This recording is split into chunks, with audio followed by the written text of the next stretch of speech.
If we look at America today, there is a small population of people, maybe about 20%, who love animals, who get it. They're there with us.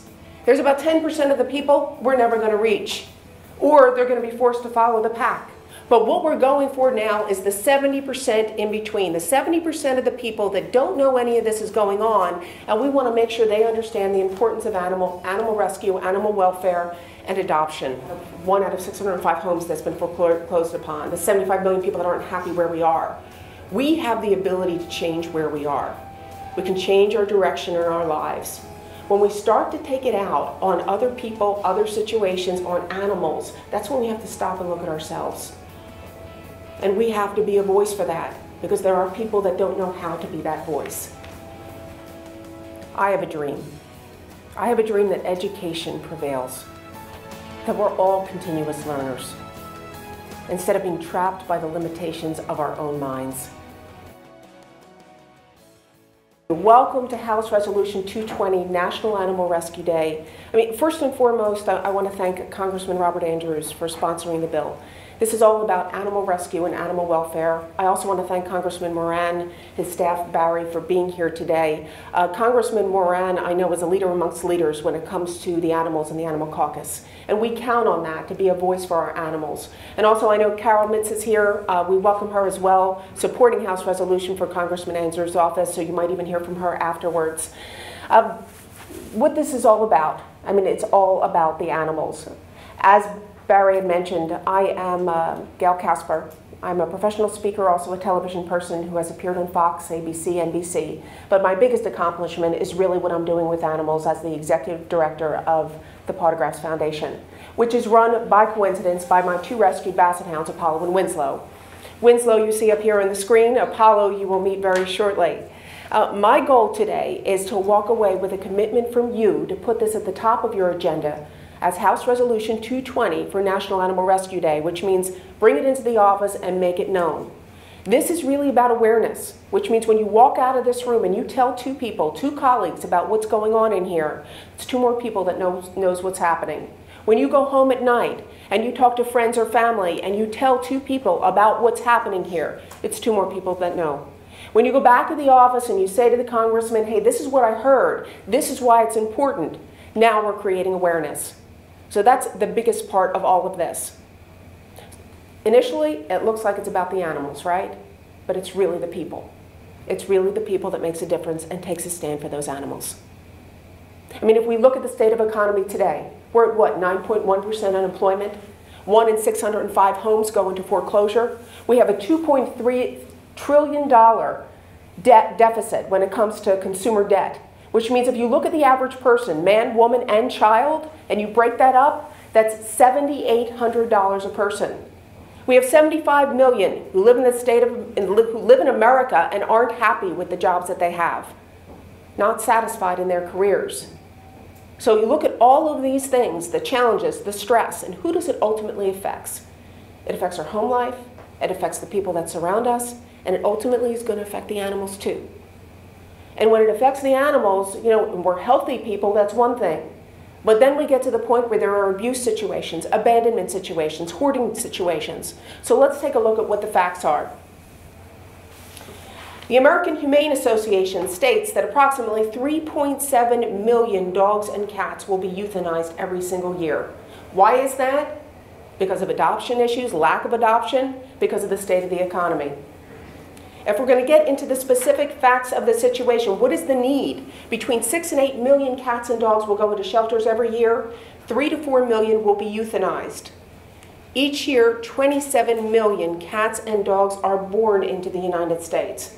So we have an incredible imbalance. We've got lots of puppies and kittens coming into the world. We have lots of dogs and cats going into shelters. Half of them are being put to sleep. This is what we're trying to resolve and create awareness for. Dog ownership. About 78 million people own a dog. 21% of them are adopted. So if you do the math, we are looking at 61 million dogs that are taken into homes, but they're just taken in from retail operations, they're purchased, they're puppy mills, they're breeders, but they're not being adopted. And 22% of those that are in homes have not been spayed or neutered. So now we're promoting continued population, overpopulation in the shelters, which means more animals are dying. If we take a look at cat ownership, 84.6 million people own a cat. Sounds like a wonderful thing. Only 21% of those are adopted. And to top this off, the kittens inside the home that grow up as cats, they go out onto the streets, they have their own kittens that grow up out on the streets. Those are the feral cats. There are 60 million of them running through society. And when I say they're running through society, that means if a shelter gets them, they're going to keep them for about 2 weeks.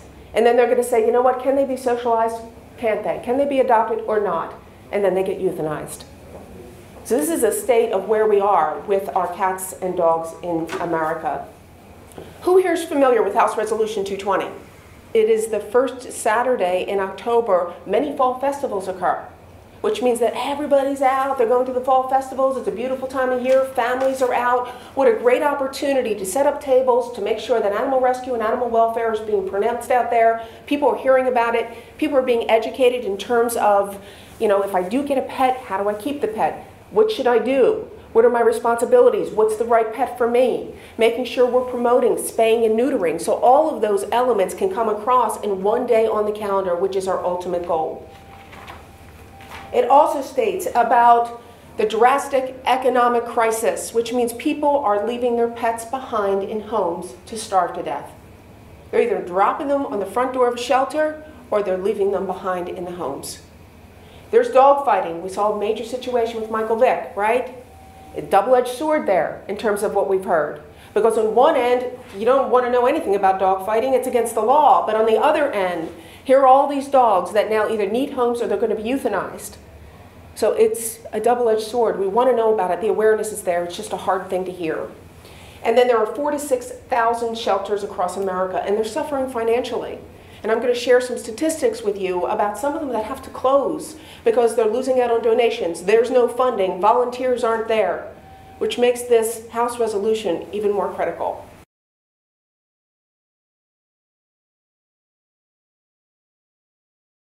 The Victorian House Animal Refugee, Chicago, Illinois, has to close down permanently in the fall. Now this place typically, they've adopted out 3,500 to 4,000 pets. Around for 35 years, but they can no longer stay in business because they cannot afford to stay in business. The New York Animal Care and Control, last year $457,000 in terms of lack of funding, $1.5 million over the past few years. They see 34,768 cats and dogs go through there every single year. People seem to think that, oh, they're funded, they get money that way, but that's not the case. They have to find a way to raise money. The donations need to come in. So the state of our shelters, we're not in a good place right now. They need support, they need awareness, they need people to be talking about the idea of donating and promoting their rescue operation. Kingsport Animal Shelter in Tennessee has about 130 dogs and cats that go in and out of there. They get about $58,000 in donations. They need about $285,000 to $300,000 to run in a year. They've been surviving on $100,000 a year. They can't keep going on like this. They're going to eventually close down. So how do they end up in shelters? I mean, really, that's the tail end of it, right? I mean, it's the animals go into there isn't enough room, we have to euthanize, we can't handle all these animals, we're not getting enough donations, the volunteers aren't there. That's the tail end of it. The front end of this is what's happening in America that's causing these animals to go into shelters. And some of those things involve abuse, intentional cruelty, dog fighting, neglect and abandonment, or hoarding. Let's take a first look at puppy mills. There are lots of bills out there, some of which I've supported even in Pennsylvania that are regards to puppy mills. Winslow, little dog you saw on the face, on the screen as well, was from a puppy mill. When I got him, he was 30 pounds underweight. He couldn't use his back legs. He wasn't able to jump. He has hip dysplasia, which was diagnosed at 8 months old. He also has a heart murmur, and he has high blood pressure. Puppy mill dogs are typically kept in a cage. They are not released from that cage. They don't learn how to use their legs. Their nails are so long that they will curl in front of them. They're malnutritioned. There's no vets. They are just there to be sold. So it doesn't matter the kind of shape that they're in, they are taken, given to somebody, they collect $1, and then they move on. What happens with these puppies, though, is they grow up sick, and then there are people that are like, I didn't want to deal with all this, so what happens to that dog? It ends up in a shelter. And the chances that it gets rescued greatly decline because people don't want to take an animal that's had a problem. Let's take a look at what a dog in a puppy mill might look like. One of the things I didn't mention was the idea that the urine from the cages might fall down onto the dog so that they could go blind. Now, I don't know the state of this dog right now, but it gives you an idea of what's happening out there in terms of puppy mills.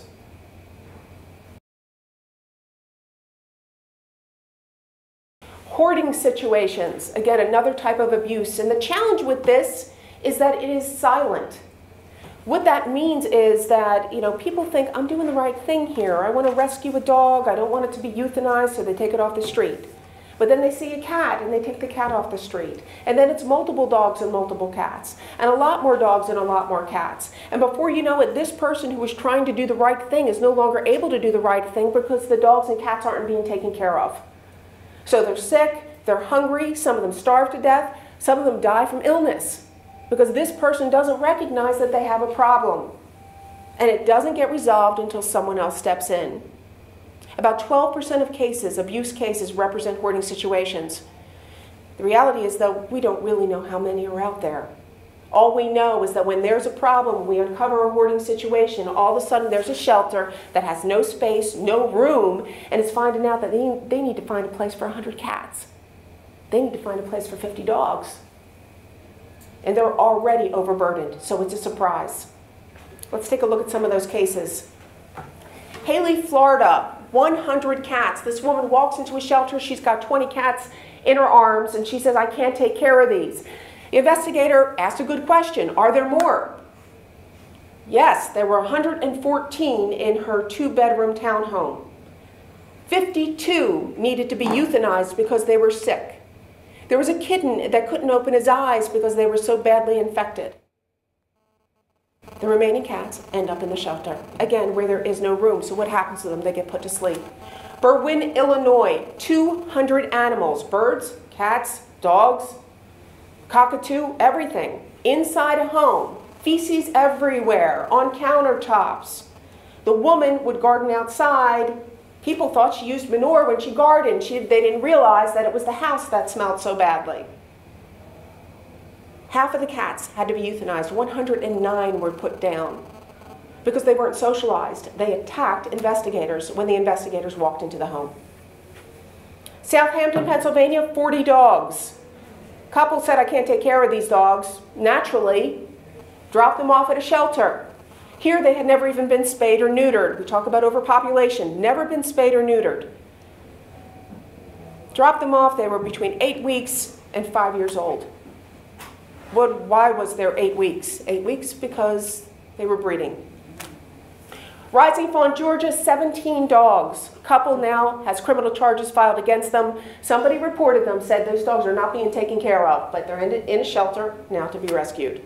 Pasadena, California, 240 cats. It's actually 238 cats, 2 dogs. A woman turned a home into like a shelter operation. So she turned her home into a shelter operation. People didn't know that there was a hoarding situation going on because they were cats. But it ends up, somebody found out, she was turned in. Now all of those cats need to find homes, as well as the dogs. Shelby, North Carolina, nearly 100 dogs and cats. This woman actually kept them in her house while she slept outside in the minivan and basically said, I am not a hoarder. But the cats were taken from her, again, not carefully taken care of. She faces criminal charges, but these animals need a home.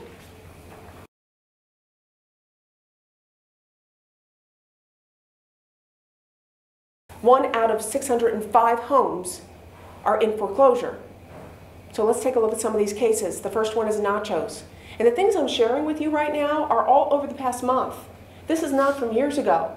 This is over the past month that this has been happening. It's the latest information. Nachos. Arizona investigator goes into a home, takes pictures because it's foreclosed upon. He goes home, looks at his pictures, and he sees a dog laying in the bathroom. And he can see that the dog has not been cared for. He goes back, he sees that it's emaciated, he gets a rescue involved, the rescue can't help, he takes it upon himself to help this dog find a home. And now the dog's name is Nachos because Nachos has a good home. Ray Sapanka, William Ray Sapanka. This gentleman left 2 dogs in his home. Animal control had gotten a call about dogs in the house. They show up, weeds are high, grass is high, something to look for when it comes to abandonment, hoarding, any of those things, and unkept property. Mail coming out of the mailbox. They go up, they look in the window, they see a dog that's surrounded by feces and standing in a pool of urine. Emaciated and can barely stand up. Left there to die. There's another dog inside the bedroom, a puppy, a white puppy, even more emaciated than the one that they found. Unknown. Imagine you're going outside, you're going for a walk, you walk in the forest, walking along some railroad tracks, you come upon a crate covered in a towel. Take the towel off the crate, there's a little Maltese inside there. He's alive. 5 pounds, should weigh 8. Hair gone from the body, flea infested, now in a veterinary clinic in Greensville, Tennessee. Again, another animal that now needs a home. Little Miss Johnson, actually Oak Harbor woman. Oak Harbor woman, this fortunately, the husband was still around, but he went away, he was deployed for 3 months. His wife left him while he was away. He comes back, the dog had not been fed or any water in a month. Left alone in the house. Dog was emaciated, the water was gone from the toilets. Miss Johnson, property manager gets a report, the garage smells, gets it from multiple residents. Property manager goes, lifts up the garage, 3 puppies inside. 1 of them is dead. The other 2 should weigh 60 pounds, they weigh 30. She's now facing criminal charges. But again, the animals we take now have to find a home, and they have major psychological issues based on what it is that they've gone through. My favorite story is the story of Dwight. Story of Dwight. Dwight was in a Philadelphia home, abandoned. All his feet were broken. They were tied with nylon bands. He had cigarette burns all over his body. When they found him, a real estate agent had gotten word about it. So the real estate agent, called up a friend of hers who had just lost their dog, and she said, I found this dog Dwight, he'd be perfect for you, and yes, he had these issues, but he'd be perfect for your home. You guys work from home, he has some anxiety issues when you go to leave the house, so you'd be perfect for him. And she said, no, I'm not ready, I can't take the dog. And she said, no, you don't understand, he's better now, he's been rehydrated, they fed him, his feet are okay. The woman was like, we're just not ready, we're just not ready. And then the real estate agent said, but he only has until Monday. And the woman and her husband took the dog. And that's exactly what I'm talking about. When I talk to you about the 20% of the people that get it and know what's going on, 10% that have no clue, but then there's the 70% of the people that are in the middle that we are trying to grab onto to get them to say, you know what, we can make a difference. Or I get what's going on and I get that I can do something. Because it isn't one voice that makes a difference, it's that one voice that shares it with everyone. National Animal Rescue Day is about creating that awareness. The final story of Sun Bear. Now just a little bit of information about Sun Bear, because this is an older story. I don't know if any of you have heard about this. This was a few years ago. Anybody familiar with the Sun Bear story?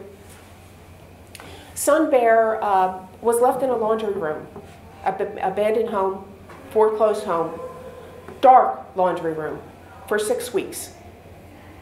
He was found at the end of that 6 weeks by the ex-girlfriend of the guy that had left. And he was still alive. He walked out the door, got outside, and really fell down because he did not have the energy to keep going. He ended up dying 2 days later. They filed criminal charges against him. The best that you can get isn't good enough, but this is what he looked like when he was found. When I talk about where we are in America today, 1 out of 605 homes that's been foreclosed upon, the 75 million people that aren't happy where we are, we have the ability to change where we are. We can change our direction in our lives. When we start to take it out on other people, other situations, on animals, that's when we have to stop and look at ourselves. And we have to be a voice for that, because there are people that don't know how to be that voice.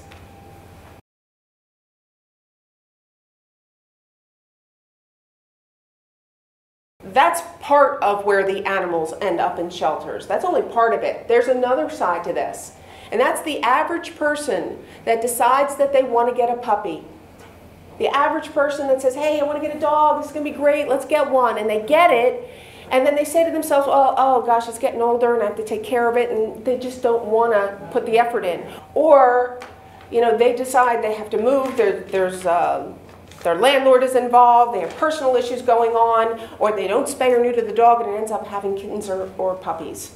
Any of those situations, if you look at this quote right here, North Carolina Animal Shelter, what they found is that the people in the community are the ones that bring in the dogs, whether they're strays or the person just doesn't want the dog anymore or just can't take care of it anymore.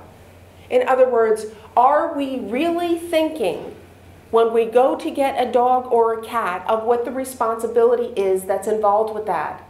It's not a short-term commitment, it is a long-term commitment. It's something that we say, we're going to get this pet and we're going to keep it forever. The last thing on this page I want to point out to you, behavior issues. Apollo had behavior issues. He was in 2 shelters. First shelter, he was rescued. People brought him back 30 days later because they said he wasn't house trained. He peed in the house, okay? Went to his next shelter, and that's where I got him. Brought him home, and you know what? He does pee in the house. He has anxiety issues. I go out to take the trash out, he pees in the house, right? I will, you know, have to take a drive somewhere, he ends up peeing in the house because he doesn't know what's going on. And of course I'd reprimand him and I tell him, no, you can't do that, and I try to put him outside. And he'd look up at me and basically say, it's only pee, Mom. It's like the look, like he just was like not that big a deal. He had no sense of urgency whatsoever. This continued, and then recently I was dealing with a business situation, a client situation, which was so stressful. It was so unnecessary. The way that I was being talked to, dealt with, it just was so unnecessary. My stress level just expanded so much, I can't even tell you how big it was. And at the same time, I walk into Apollo's pee. But that's when I realized something. Apollo's right. It really is only pee. He looked at me, same eyes, and it's like, it's only pee, Mom, it's a big deal. And that got me to thinking, because I started to think to myself, you know, Apollo's got some really good themes here in how he deals with worry and stress.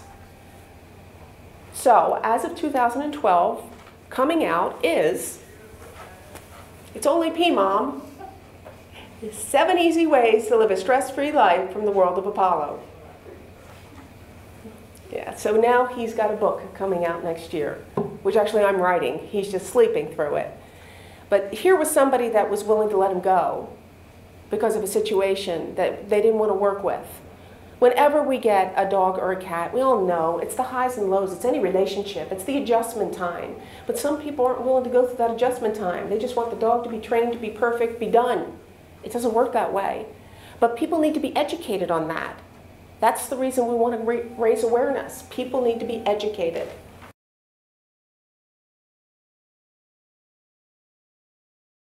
In my closing remarks, I mean, in 1963, Martin Luther King had a dream for equality. I have a dream. I have a dream that education prevails, that we're all continuous learners, instead of being trapped by the limitations of our own minds. My dream is for values like integrity, honesty, and fortitude, things that will help us make the right decisions, and that we hold true to leadership, especially when others don't have the strength to stand up and be courageous. My dream is that America realizes the power of America as the land of opportunity, because that's what it is, and that we live as children, open-minded, and with a free spirit to take positive risks so that we can be at peace within ourselves. As a motivational speaker, I work every day to try to help people to be the best that they can be. Every day, I want them to be stronger. Because the one thing that I realize is that if we take responsibility for our own lives, we build ourselves, we take the risks, we take control, we step out, then we're going to be better for ourselves, we'll be better for our families, and we'll be better for the animals. I asked your help for House Resolution 220. I know what it is to come from a place of helplessness. I detail it in detail in my autobiography. Sitting at home in a bathroom with a gun in my hand, wishing I had the guts to pull the trigger. Going through bankruptcy. Being in an abusive relationship. Not knowing where to build my life or how to start because I felt like I had nothing. But it was when I got out to build life that life came to me. And that's why I live my dream as a professional speaker and television person. It's the dream I have for America. House Resolution 220 for National Animal Rescue Day, it may be a day on the calendar, but it's a day that raises awareness. It's a day that causes people to think and get educated. In other words, if I'm going to get a pet, it's not just for today, it's forever. It will open eyes to abandonment, to hoarding, to dogfighting. And it will bring awareness to the millions and millions of cats and dogs, young and old, who still hold the love of a puppy in their hearts. That's what it's really all about. This resolution can and should be a catalyst for change. And it shows us that one voice, just one voice, if you change one mind, makes you a leader. I mentioned asking for a commitment at the end of our time together today, and I'd like to know who here by show of hands is willing to tell two people about something that you've heard here today.